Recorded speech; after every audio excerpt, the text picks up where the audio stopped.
Le prélèvement à la source, nos voisins le font, les Allemands, les Belges, pourquoi pas nous? Alors, le problème, c'est que le prélèvement à la source, c'est formidable quand on est dedans depuis un moment. Mmh. Donc, ceux qui ont eu la bonne idée de partir du bon pied avec la retenue à la source dès le début s'en portent bien.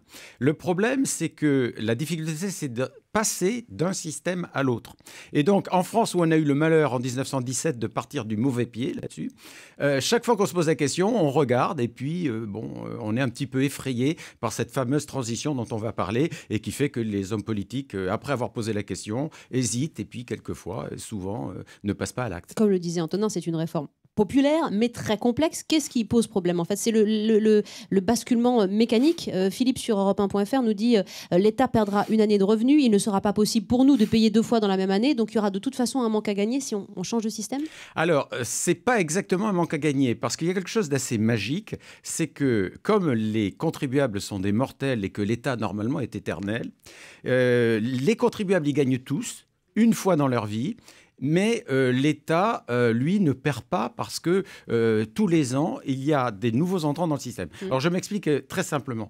Imaginez un salarié qui, sa situation ne bouge pas, donc toute sa vie professionnelle, c'est pour simplifier que je le dis, gagne 100 tous les ans et il paie 10 d'impôts tous les ans.